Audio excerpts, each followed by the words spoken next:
नमस्ते प्रणाम दोस्तों। हम आपकी चंदा देहाती लोकगीत चैनल पर बहुत बहुत स्वागत कर रहे हैं दोस्तों।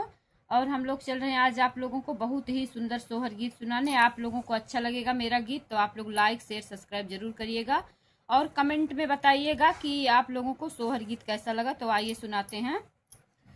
सासू बेनिया डोला में ननद मुख चूम ननद मुख चुमाई हो। अब पिया मोरे ले बालैया बालैया निक लागे बालैया निक लागई हो।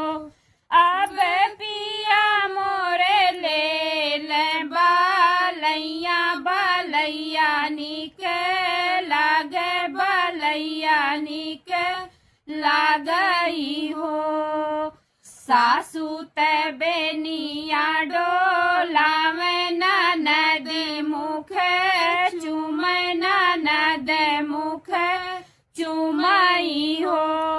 अब पिया मोरे ले बालैया बालैया निक लागे बालैया निक लागई हो।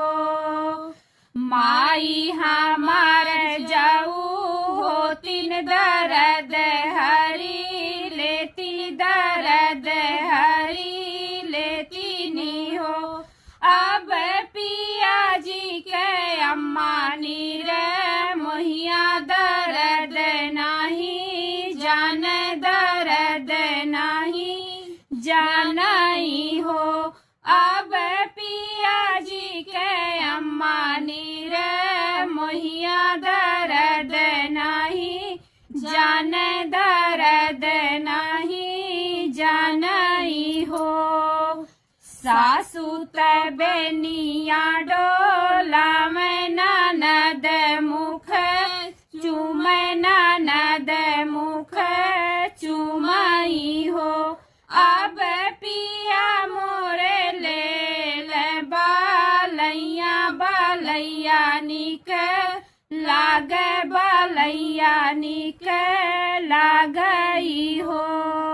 भाभी हमार जाऊ होती दर्द हरी लेतिन दर्द हरी लेतिन हो। अब पिया जी के भाभी कठोर दर्द नहीं जान दर्द नहीं जानई हो। अब पिया जी के भाभी कठोर दर्द नहीं जान दर्द नहीं जानई हो। सासू बेनिया डोला में ननद मुख चूम ननद मुख चुमाई हो। अब पिया मोरे ले बालैया बालैया निक लागे बालैया निक लागई हो। बहिनी हमार जाऊ होतिन दर्द हरी लेतिन दर्द हरी लेतिनी हो। अब पिया जी के बहिनी कठोर दर्द नहीं जान दर्द नहीं जानई हो। अब पिया जी के बहिनी कठोर दर्द नहीं जान दर्द नहीं जानई हो।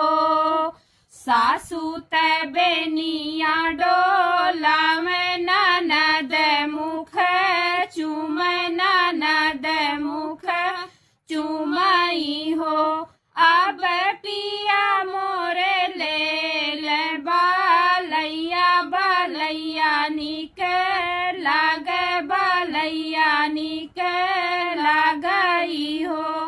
अब पिया मोरे ले बालैया बालैया निक लागे बालैया निक लागई हो।